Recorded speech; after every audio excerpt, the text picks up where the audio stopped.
Hi guys, welcome back. I am Stu and this is Six Flags Belgium. Try your hand at running and improving this Six Flags park. Your objective to have at least 3,500 guests in your park at the end of October, year 4, with a park rating of at least 600.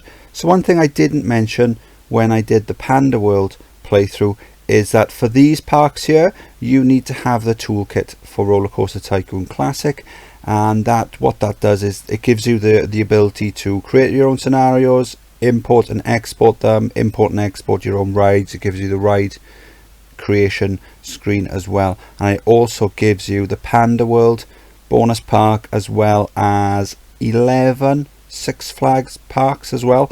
5 of them are like this, so it'll be Six Flags Belgium and some other parks from around the world, and then another 5 of them will be the same parks but empty, so you can build them how you like it. And then the last one, then the 11th one, then is a build your own Six Flags park. So it's basically a sandbox that you can play. So I'm going to be going through all those.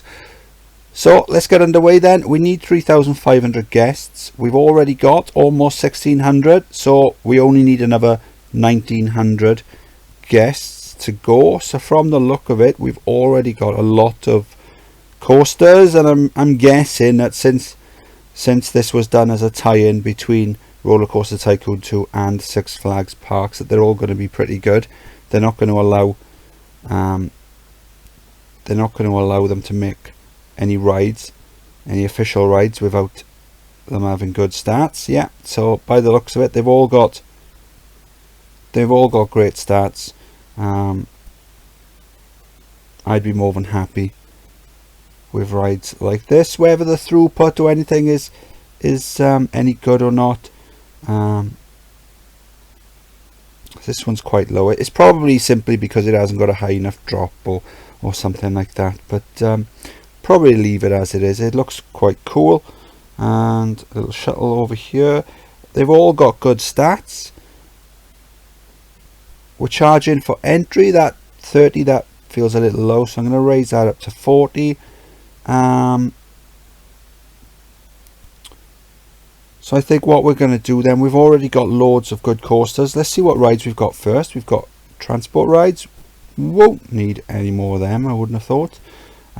We've got a good selection of gentle rides. We've already got some down, so what I'll do is, as we're playing, I'll have a look at them, see how popular they are. That way we know if the guests would like some more. So we've got a good selection of coasters to begin with. Not a bad selection of thrill rides, tons in fact. Some good water rides and a load of shops. So I think what I'm going to do, to be honest, we probably could get away with either leaving it as it is or switching it off altogether. But I'm going to put all my research into the thrill rides, and what I'm going to do to begin with then is I'm going to go around checking all the shops and things, and raising the prices of everything. And then what I'll do as well is I'll spam a load of other shops down as well. We'll put the park maps down to 3. We'll raise the umbrellas up to 5. That feels like a good fair price. And we'll just continue doing that, adding loads of shops around the place. And what I'll do as well is I'll keep an eye on the guest graph, because it could be that this scenario is broken, kind of like how Mega World Park was, in which case we didn't really need to do anything. The guest graph just went up and up and up, and we completed it without actually building any new rides. But I'll keep an eye on that, and we'll see how it turns out. It is July year 1. We've got just under 2,100 guests in the park, so I've added loads of shops, seating areas, spammed loads of shops as well around here. Continuing up here, so we've got some thrill rides and I'm making the most of the merch. Got the balloons the wrong colour, just noticed. Again, more shops. One thing I have done is I've gotten rid of the train that was around the lake. I think at least that way it opens up the lake, so I can build either rides or whatever, or maybe some water rides on the lake at some point. I might not, I don't know yet, but it gives me the opportunity to do so. So added a few rides just up here, just to encourage guests to come further up to the back of the park. I think what I'm going to do now as well, because I've rejigged the path here, I'm going to add some high capacity rides at the back, because we are going to have a lot of guests in the park. So what we need to do is make sure that we have enough rides to get them off the paths, otherwise we're just going to have problems with overcrowding. Other than that though, it feels pretty straightforward. So what I'm going to do now is I'm going to start building maybe some coasters, things like that, and just crack on really. It is September, year 1, and there's an issue with the path in here. So all these guests, they're trying to go somewhere and they can't. So there you go. Because they like to head in a straight line, so they like nice straight paths, but they can't get there. So these guests are all trying to get up to this area. So I've built a nice splash boat there, and I've brought in my arc twister coaster. There's a tutorial for that in the tutorial section. So they love that. It's got really high throughput, but they're trying to get there, but they can't. So what I'm going to do then is I'm just going to delete some of the scenery here, and then I'm just going to add a path going straight up where these flowers are in the middle, just going straight along there. And what that'll do is that'll stop them bunching up here, and that'll continue on, because at some point they are going to get sick and tired and they're going to want to leave the park, but they won't be able to, and that's going to trash my rating. It is April year 2, so I fixed the path in here so the guests are having an easy time finding their way. Added a couple of Giga coasters here. This one is called Giga Loop, and there's a tutorial of that on the tutorial section. But I've also got another pathing issue just over here. So as you can see, huge congas forming over this side. So what I've done is where the dirt path is there and there, what I'm going to do is I'm just going to, let's get rid of that scenery there. That's okay, that side. So what I'm going to do is I'm just going to add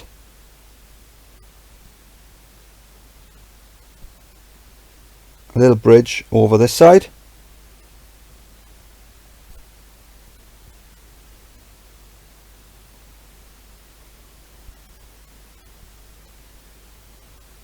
Wrong way.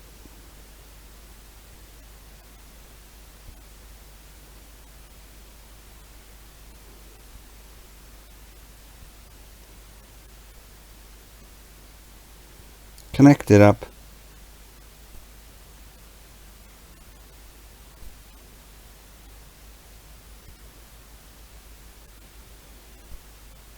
And there you go. So all these guests that were lost, just run on fast forward a second, they're all streaming across the bridge, and now this side back to normal. So that's one issue with these paths then, these parks then, is that the pathing in them isn't very good. It might be alright in a real park, but on a game like this where the AI is limited, then it will cause issues.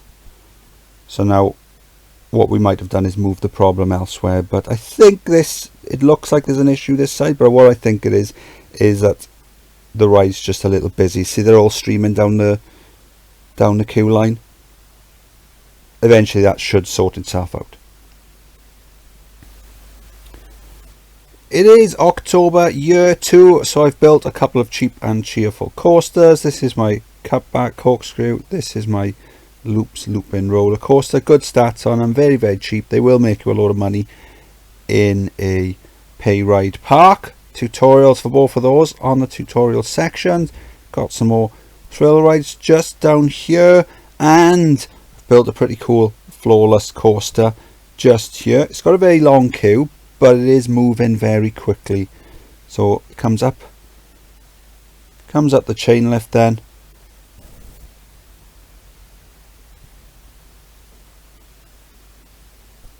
There's a block brake just there to enable the next train, if it's ready, to come up the chain lift. Drop into a vertical under the bridge. Nice large loop. Another large loop. Nice bend. back around, brake run, and back to the station. Good excitement on that. Now with these parks where you're paying to come into the park and the rides are then free, what I would suggest is not to spend a lot of money on individual rides, because you're probably not going to recoup the money. But when you've got a lot of money left over towards the end of the ride, then, you know, go nuts if you want to. So this is a pretty cool ride. So let's have a look at there is in the queue, what have we got? 231 guests in the queue. Queue time 12 minutes. So it's not too bad. So I've made the queue line longer than what I normally would, simply because I want to get a load of guests off the paths and into the queue line. That way then we won't have that many complaints about overcrowding. I've also split the stations on here, so we've got one station for exit, one station for the entrance there. So that just helps speed it up a little. So as soon as this train clears, the next one should be ready then to go.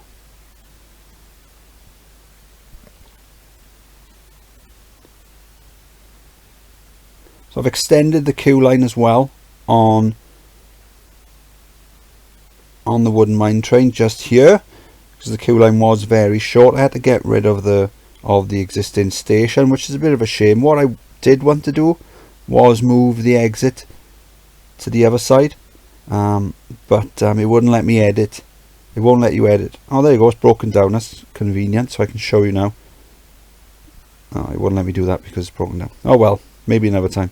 But yeah, it won't let you edit the Six Flags rides, which is a bit of a shame, because a lot of them don't have on-ride photo sections, and it's always a good thing to add those to the park. So we've only got a couple of hundred guests to go now. We're not having any real issues, so I think what I'll do is, unless we have any dramas, I'll probably just run it on fast forward. I might add one or two rides, but I'm mainly going to fast forward. It is October year 3, so I've added an air powered coaster then just round here. There was a nice space at the back here, and it was a good place to put a ride that you know is going to have good ratings.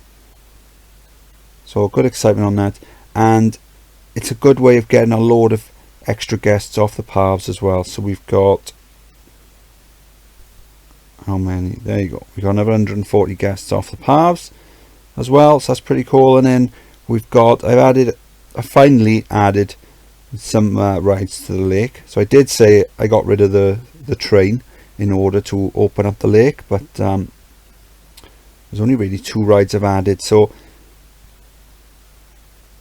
little swan boats here, nothing fancy, and jet skis which have broken down. So maybe I'll show you that later, because it's pretty cool what I've done. I've used the paths in order to fence in the ride, so when he comes out of here, he just turns, goes straight down and back in. The rating is high for the ride. So in a pay park, in a pay per ride park, you can make quite a bit of money off this. So I'll definitely be doing this again. So maybe I'll show you that later when it's not broken down. It is October year 4, so my jet skis are working. As you can see, they are coming out pretty quick. So the excitement then, 3.85. And so what I've done is, in the settings, I've put the maximum wait time down to 1 second. So they are streaming out one after another. So if you raise this,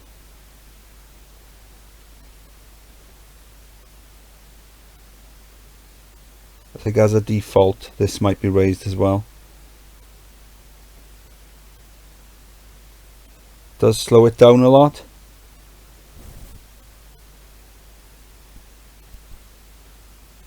So by reducing this down, it means they do come out one after another. And so what I've done is I've used the path to fence it in. I did try with scenery, but what was happening is it was causing issues with them. They were sort of getting mixed up. What's happening here? back to normal now. Yeah, so this does look pretty cool. So I'm definitely going to use this in a pay pack. Don't know what he was doing, that guy in blue. That was a bit crazy. Okay, so yeah, it's we're halfway through October then, only a few weeks to go until the end of the month. The scenario wants 3,500. We've got just under 4,000, so we're going to do it quite easily. The last year I've pretty much just run it on fast forward. So when we came in then, we had a load of coasters already built. So pretty much the ones that have got the nice scenery with them, that those are the ones that were all pre-built. So they're all Six Flags branded rides. So there was loads of them in the park, and they all had good stats apart from this one over here. But so yeah, we were already on to a winner. We had about, I think it was about 1,600 guests in the park, so we only needed another 1,900 to go, which was quite easy to do in 4 years. So we just spammed a load of shops around the park, and then once we'd done that, then there were some issues with pathing, so I had to build a bridge across the middle of the lake. I also got rid of the train that was running around it as well to open up the lake. In the end, I didn't use the lake as much as what maybe I should have, but there was also some pathing around here that I've got rid of and just made it straight to sort out the guests. And yeah, it built a few rides that you've seen before, like these ones down here, these ones here, and my twister just up here. Got a lot of 3D cinemas and stuff. Did that fairly early on to help bring guests to the back of the park, and also get some guests off the queue lines, because the more guests you've got in queue lines, the less you've got on the paths. You should have less problems with overcrowding. But to be honest, the rating has been pretty much maximum. A few blips, but not really that much of a problem. Even the pathing, even the guests, even the staff, there you go, third time lucky, even the staff is sorted for you.